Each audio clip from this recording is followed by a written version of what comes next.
ಯುಗಾದಿ ಹಬ್ಬವನ್ನ ಎಲ್ಲರೂ ಬಹಳ ಸಂಭ್ರಮದಿಂದ ಆಚರಿಸ್ತಾ ಇದ್ದಾರೆ. ಆದ್ರೆ ಕೆಲವರು ಈ ಸಂವತ್ಸರಕ್ಕೆ ಪರಭವ ಅನ್ನುವಂತ ಹೆಸರು ಯಾಕಿದೆ? ಪರಭವ ಅಂದ್ರೆ ಸೋಲು ಅಂತ ಅರ್ಥ ಅಲ್ವಾ? ಹಾಗಾದ್ರೆ ಈ ವರ್ಷ ಪೂರ್ತಿ ಸೋಲೆ ಆಗುತ್ತಾ? ಇಂತಹ ಪ್ರಶ್ನೆಗಳನ್ನ ಕೇಳ್ತಾ ಇದ್ದಾರೆ. ಪರಭವ ಅಂದ್ರೆ ಸೋಲು ಅಂತ ಅಂದುಕೊಳ್ತೇವೆ. ಆದ್ರೆ ಸಂಸ್ಕೃತದಲ್ಲಿ ಮತ್ತು ಜ್ಯೋತಿಷ್ಯ ಶಾಸ್ತ್ರದ ಪ್ರಕಾರ ಇದರ ಅರ್ಥ ಬೇರೆನೇ ಇದೆ. ಪರ ಅಂದ್ರೆ ಶ್ರೇಷ್ಠ, ಉನ್ನತ ಅನ್ನುವಂತಹ ಅರ್ಥವಿದೆ. ಭವ ಅಂದ್ರೆ ಜನ್ಮ ಅಥವಾ ಉಗಮ ಅನ್ನುವಂತಹ ಅರ್ಥ ಇದೆ.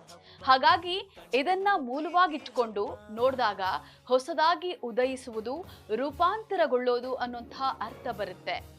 ಹಳೆಯದರ ಅಂತ್ಯ ಮತ್ತು ಹೊಸದರ ಆರಂಭದ ಸಂಕೇತವಾಗಿ ಈ ಸಂವತ್ಸರವನ್ನ ನಾವು ನೋಡಬಹುದು. ಈ ಸಂವತ್ಸರ ಮನುಷ್ಯನು ತನ್ನ ಕೆಟ್ಟ ಗುಣಗಳನ್ನ ಮೆಟ್ಟಿ ನಿಂತು ಜಯಶಾಲಿಯಾಗಬೇಕು ಅನ್ನುವಂಥ ಸಂದೇಶವನ್ನ ಸಾರುತ್ತೆ.